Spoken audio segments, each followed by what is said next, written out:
النهاردة القصة عن عيلة غريبة جدا. طبعا فيها كائنات غريبة. انتوا متعودين مننا ان ساعات بنجيب لكم كائنات غريبة. الام والبنت دول كانوا قاعدين ماشيين في الشارع ومش لاقيين بيت يقعدوا يستخبوا فيه، وفجأة لقوا جراج بتاع بيت. يا ترى هيلاقوا ايه في البيت ده؟ لقت الام شوية حطب، قالت طب ما اولع فيه. ولعت في الحطب بتاع الناس اللي هي ما تعرفهمش جوه البيت. قعدوا يتدفوا شوية وقالوا معلش الناس ممكن ما تزعلش، مش هيحصل حاجة يعني. الأم قعدت تدور على حاجة البنت تشربها، وفعلا لقت شوية لبن لبنتها. البنت قعدت تشرب اللبن برضه، معلش مش هيحصل حاجة. والبنت نامت شوية، مش هيحصل حاجة لو الأم والبنت ناموا. بس الكائنات الغريبة دول ما كانوش عارفين ايه اللي حاصل. هو ايه اللي جاب الأم والبنت دول عندهم في البيت؟ ايه ده؟ الكائنات حابة الأم والراجل عايز يتجوز الأم دي؟ لا طبعا، ابعدوا عن بنتي وابعدوا عني. احنا لو انت ما جبتيش هنضرب البنت او هنخطفها. وفعلا خدوا الام وخطفوها بعيد، وسابوا البنت لوحدها جنب الدفا. البنت لقت الام مش جنبها، قعدت تدور في كل حتة بس الدنيا كانت مطرة بره. ايه اللي حصل؟ قعدت تعيط، والولد ده سمع صوت العياط في الجراج بتاعه. طلع البيت ده بتاع الولد مش بتاع الكائنات الغريبة ولا حاجة. الولد بيقول لها انت فين وايه اللي جايبك هنا ومامتك كانت فين؟ طبعا هي مش عارفه ترد. قال لها ما تخافيش، انا هدفيكي دلوقتي في بيت وهاخد بالي منك. البنت كانت عيت طبعا من كتر المطره ومن البرد، بس الولد الحمد لله اخد باله منها واداها ازازه دواء ونامت بعدها. يا ترى الدواء ده مناسب للاطفال ولا هو دواء كبار؟ بتفتح عينها لقت الراجل لسه قاعد جنبها. قالت له اصحى اصحى. ها، ايه ده؟ هو كان مدرس في المدرسة وهي كانت ممكن تحضر عنده الحصة.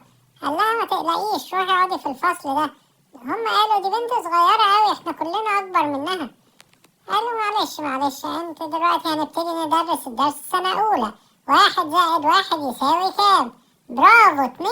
واضح ان ده اولى ابتدائي، اولى حضانة كمان مش اولى ابتدائي. نديله ايه؟ نديله نجاح ولا سقوط؟ قال له نجاح. راح الولد ضربه. ده ايه المدرسة المتشردين دول؟ قال لها معلش انا ما خدتش بالي ان هو مدرس، معلش بقى، جت فيه هو. هوبا، استخبي هنا ورانا يا بنت. وهوبا راح جاي ايه؟ راح جاي عنكبوت عايز يدوس عليها. راح الولد مكسر العنكبوت 100 حتة. ما تزعليش انا بس بلعب معاه. والولاد كانوا عايزين يلعبوا معاها، والولد كان بيحاول يهزر معاها ويخوفها بالعنكبوت. طبعا المدرس راح طرده بره، وجرس الحصة ضرب والحصة خلصت وجه ميعاد المشيان. بس يا ترى البنت هتلاقي حد ياخدها؟ طبعا مامتها مش عارفة ان هي اصلا في المدرسة، وهي والمدرس كانوا قاعدين مع بعض. هي كانت جعانة جدا، اداها التوستاية الجميلة دي، بس هي ما استحملتهاش، بطنها ما استحملتهاش. قعدت تاكل لغاية اما تفت التوستاية بتاعتها. قالت له الله، ده في ريحة أكل أحلى من اللي أنت عامله ده. أنا مامتي وأنا صغيرة كانت بتعمل لي أكل كتير. وقعدت تتشحتف وتقول له إيه ده؟ أنا وحشتني مامتي، أنا عايزة أروح لها. تاني يوم راحوا المدرسة وقالوا إحنا عايزين ندور على أم البنت. هل أنتوا جاهزين يا أولاد؟ طبعا كله طلع اللابتوب وقعد يدور على الأم لغاية أما راحوا في عالم غريب جدا. بقول لكم أصلا إن الكرتون بتاع النهاردة ده مليان كائنات غريبة. حتى البني آدمين بيروحوا العالم الغريب ده. إيه ده؟ إحنا عايزين نستخبى بسرعة عشان نعرف نروح للكائنات دي. وهوبا نط من فوق السور. يلا بينا.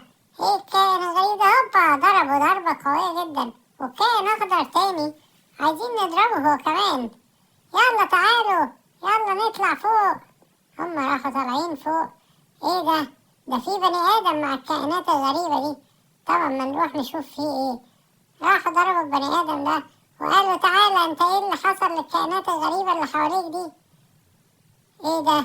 كائن على شكل عنكبوت وفي نفس الوقت قطر. طب خد، انا لو منه كنت زماني خفت وجريت على طول. انتوا كنتوا هتعملوا ايه في موقف زي ده؟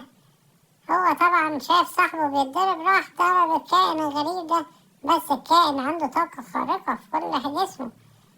ده واضح ان هو ما يجيش بسهولة، احنا هنضربه كلنا. هوب هوب هوب. الكائن اللي مطلع لسانه ده شافهم راح طلع يجري. والراجل الليمونة اللي كان طيب في الحلقة اللي فاتت طالع شرير جدا في الحلقة بتاعت النهاردة. قاعدين حطوا حماية إضافية على البنت، بس ده راح ادالهم حقنة فوقهم تاني.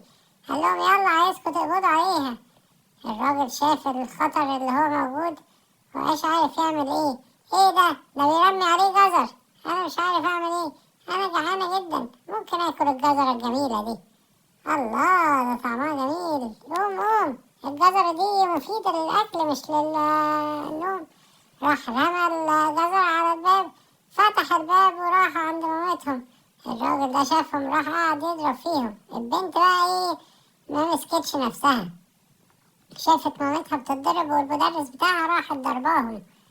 بس طبعا ده كان أقوى منها وأقوى من المدرس.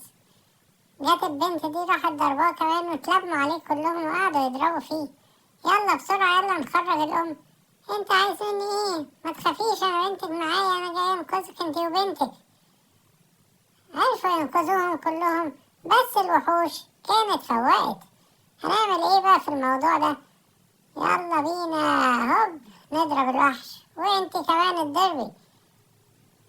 قعدوا يتخانقوا الراجل الليمونة مع الولد بتاعنا، وفي الآخر الخير طبعا هو اللي هينتصر. بس الراجل ده مش هيسيبهم ينتصروا بسهولة.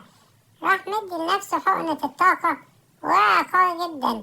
راحت البنت واخدة حقنة الطاقة هي كمان وقاعدة ضرباه على دماغه. قالت له ها انت عايز تاخد حقنة الطاقة وتضربني؟ طب خد. وفي الآخر البنت رجعت لطبيعتها بعد ما أنقذت مامتها. ودي نهاية حلقتنا النهاردة.